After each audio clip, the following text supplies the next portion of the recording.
ආයිබෝන් හැමෝටම හැමෝම හොඳින් ඉන්නව නේද? ඉතින් ඔන්න හරිම දවසට හරිම වෙලාවට මගේ හැම යාළුවෙක්ම මම හම්බ වෙන්නව මගේ අලුත් පාඩමක් අරන්. මේ පාඩම බලන්න කලින් ඊට කලින් කරපු පාඩම් හැම දෙයක්ම හොඳට ඔළුවේ තියෙනවද කියලා බලන්න. ඒ වචන, ඒ උගන්වපු දේවල් හැම දෙයක්ම ඔළුවේ තියෙනවද කියලා බලන්න.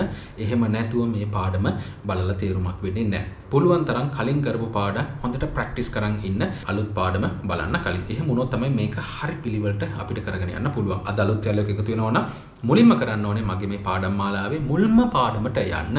ඒ පාඩම් හොයාගන්න අමාරුයි නම් මට සඳුදා අඟහරුවාදා උදේ 11යි දවල් 1යි අතර කෝල් එකක් දෙන්න. එතකොට මම පිළිවෙලට කියලා දෙන්නම් කොහොමද මේ වැඩේ ලස්සනට කරගෙන යන්නේ. මේ වැඩේ හරියට කරගෙන කොහොමද ඉංග්‍රීසි ටික අපි කතා කරන්න ඉගෙන ගන්න කියන එක. තේරුණාද? නැතුව මේ වීඩියෝ එක නිකන් බැලුවා. හරි එච්චරයි ලියාගත්තා. එහෙම වැඩක් වෙන්නේ නැහැ. මේවා බලනවා වගේම හොඳට ප්‍රැක්ටිස් කරන්නත් ඕනේ, පුරුදු වෙන්නත් ඕනේ.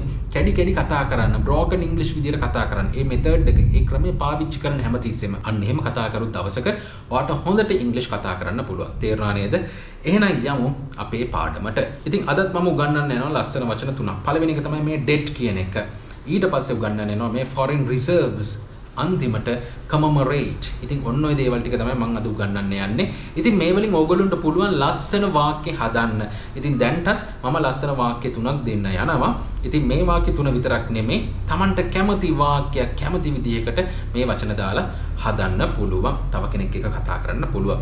බලමු මොකද්ද පළවෙනි වාක්‍යය කියලා. පළවෙනි වාක්‍ය විදිහට තියෙන්නේ currently we are in a situation where we are unable to pay the debt.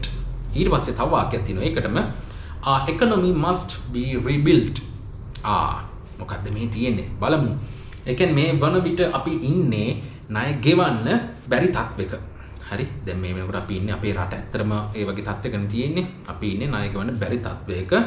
අපේ ආර්ථිකය ආපහු ගොඩනගන්න ඕනේ. ඉතින් අපි මේක ලස්සනට තේරුම් ගමු මෙන්න මේ විදිහට. currently. හරිද? මේ වෙනකොට දැනට කියන අදහස නෙන්නේ. We are in a situation. අපි තත්වයක ඉන්නවලු. We are in a situation. අපි තත්වයක ඉන්නවලු. මොන තත්වයකද? Where we are unable to pay. අපිට ගෙවන්න බැරි තත්වයකලු අපි ඉන්නේ. මොනවද මේ ගෙවන්න බැරි? Where we are unable to pay the debt. debt කියන්නේ මේ ණය කියන එක. මේක මේ DEBT තිබුණ debt නෙමෙයි. මේකට කන්නොත් මම උගන්වලා තියෙනවා. ගොඩාක් කට්ටිය මේක මට ඇහෙනවා කියනවා debt එන්නේ. debt. The debt. ඒ කියන්නේ ණය ගෙවන්න බැරි තත්ත්වයකලු අපි ඉන්නේ දැනට currently. තේරුණාද? ඔන්න ඔහම තමයි ඔය වචනේ use කරන්නේ the debt. ණය කියන එක the debt. ඉගෙන ගන්න. We are in a situation where we are unable to pay the debt. ඊට පස්සේ එනවා economy. අපේ ආර්ථිකය. economy. අපේ ආර්ථිකය. හරිද? my economy. මගේ ආර්ථිකය. දැන් මෙතනදී economy. අපේ ආර්ථිකය. දැන් බලන්න මේ වාක්‍ය passive voice ද active voice ද කියලා මෙන්න මේක. economy must be rebuilt. active the passive ද හිතන්නකො මොකද්ද මේක passive voice must be economy කරන කෙනා ඉන්නද මෙතන නැහැ. economy අපේ ආර්ථිකය ඕනේ අනිවාර්යයෙන්ම කරන්න ඕනේ. economy must be must එක නිකන් නෙමෙයි be එකත් එක්ක ඔන්න passive voice. economy must be rebuilt. නැවත build කරනවා කියන්නේ නැවත නංවනවා කියන අදහස. කියන්නේ නැවත ගොඩනගනවා කියන අදහස. rebuild මෙතන rebuild නෙමෙයි තියෙන්නේ. rebuild passive voice ආවහම ක්‍රියාපදයේ මොකක්ද දෙන්න ඕනේ? past participle එක. අන්න ඇවිල්ලා තියෙනවා rebuild. හරිද? must be rebuilt. හරි. economy must be rebuilt. මම හිතනවා දැන් මේ debt කියන වචනේ පාවිච්චි කරන්න ඉගෙන ගත්තා කියලා. ඉතින් අද විතරක් නෙමෙයි මීට කන්නොත් මම ඕන තරම් මේවා පාවිච්චි කරලා වාක්‍ය කියලා දීලා තියෙනවානේ. බලමු එක සැරයක් ආපහු. currently we are in a situation where we are unable to pay the debt. Our economy must be rebuilt. මම හිතනවා ඔක තේරෙන්නේ නැති කියලා. බලමු දෙවණියට අපිට මොකක්ද ඉගෙන ගන්න තියෙන්නේ කියලා. දෙවණියට තියෙන්නේ මේ foreign reserves.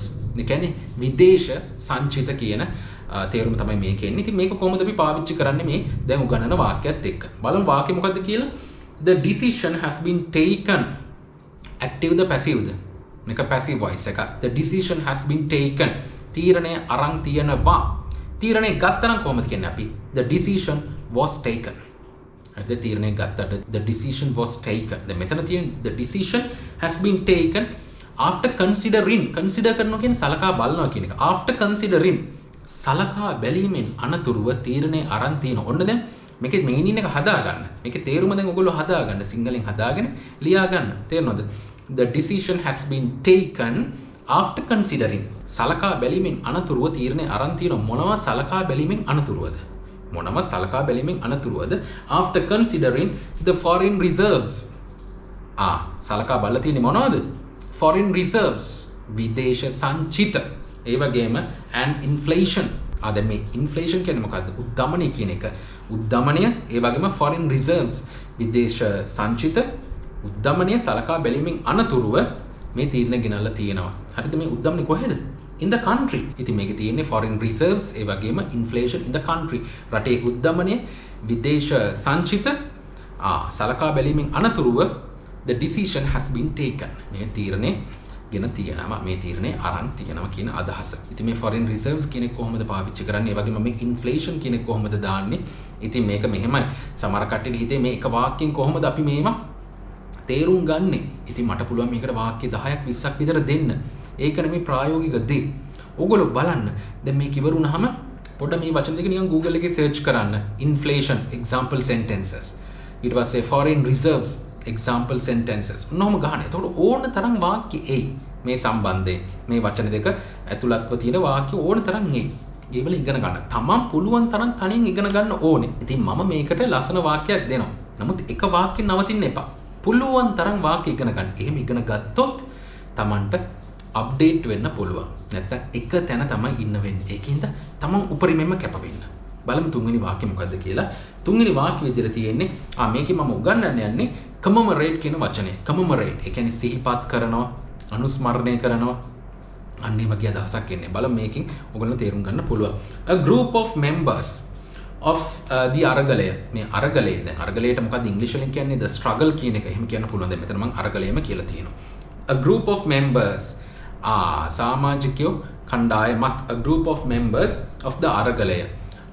of the අරගලය. ඒ කියන්නේ මේ අරගලයේ සමාජිකයන් කණ්ඩායමක් organized සංවිධානය කළා demonstration demonstration එක මේක පෙළපාලියක් වෙන්න පුළුවන් විරෝධතාවයක් වෙන්න පුළුවන් අන්නේ අදහස් ගන්න පුළුවන් මේගොල්ලෝ විරෝධතාවයක් නැත්නම් පෙළපාලියක් සංවිධානය කළා to commemorate commemorate කරන්න සිහිපත් කරන්න අනුස්මරණය කරන්න කාවද commemorate the activists activist කෙනෙක් කියන්නේ ක්‍රියාකාරිකයෙක් කියන අදහස කොහොමද මේක ශබ්ද කරන්නේ activists අන්න එහෙම යන්න ඕනේ activists මේකේ t එක ශබ්ද වෙන්නේ නැහැ activists හරි to commemorate the activists මේ ක්‍රියාකාරීන්ව සිහිපත් කිරීමට මොන ක්‍රියාකාරීන්වද who lost their lives ජීවිත අහිමි වූ දැන් ඔයගොල්ලෝ දන්නවා අරගලයේදී කිසියම් පිරිසක් මිය ගියා.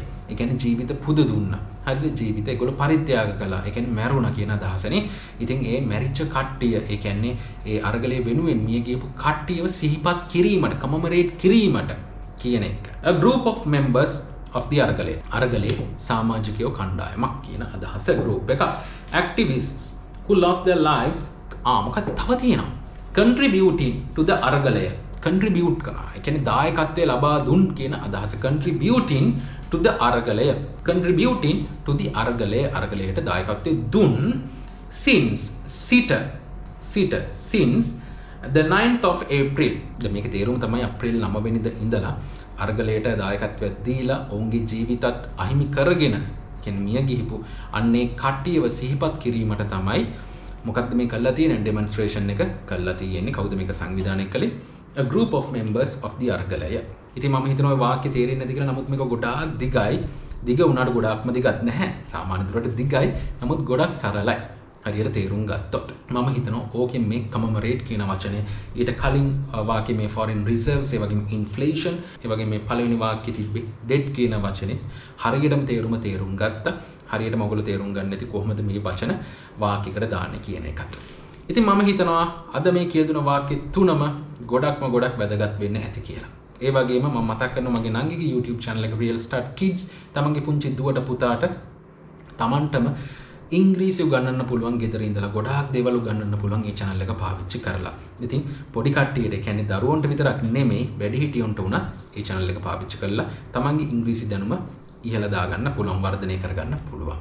ඉතින් ඔය හැම දෙයක්ම ඔළුවේ තියාගන්න. මම මේ කියපු දේවල් ප්‍රැක්ටිස් කරන්න. ඒ වගේම තව ගුරුවරුන්ගේ YouTube channels තියෙනවා ලංකාවේ ඕන තරම් YouTube එකේ බැලුවොත්. ඉතින් ඒවත් බලන්න. ඒ වලින් ගොඩාක් දේවල් ඉගෙන ගන්න. කොහොම හරි අන්තිමට වෙන්න ඕනේ මොකද්ද? තමන්ගේ ඉංග්‍රීසි දැනුම වර්ධනය කරගන්න එක. මට ඉංග්‍රීසි පන්ති යන්න ඕනේ, මට මේ කෝස් එක කරන්න ඕනේ, එහෙම කරොත් විතරයි මට ඉංග්‍රීසි හදා ගන්න පුළුවන්. ඒ බොරු දේවල්. හරි. Tamanට මේක ගෙදර ඉඳන් තනියෙන් කරන්න පුළුවන්. පන්ති යන්න කිසිම ගැටලුවක් නැහැ. පන්ති ගිහලා හදා ගන්න පුළුවන්. හැබැයි ඊට වැඩි දෙයක් Tamanට තනියෙන් ගෙදර ඉඳන් කරන්න පුළුවන්. හැබැයි දවසකට පැය දෙකක්වත් වෙන් කරන්න ඕනේ ඉංග්‍රීසි වලට. එහෙම නැතුව නම් බෑ. Tamanගේ කැපවීම තමයි නම්බර් 1. ලබන සතියේ අලුත් පාඩමක් මම අරන් එන්න. මේ වගේම වැදගත් වචන, වැදගත් වාක්‍ය ටිකක් අරන් එන්න. හැබැයි හම්බ වෙනකන් මගේ හැම යාළුවෙක්ම, හැම දරුවෙක්ම, හැම වැඩිහිටියෙක්ම වෙනදටත් වැඩිය ගොඩක් පරිස්සමින් ඉන්න ඕනේ.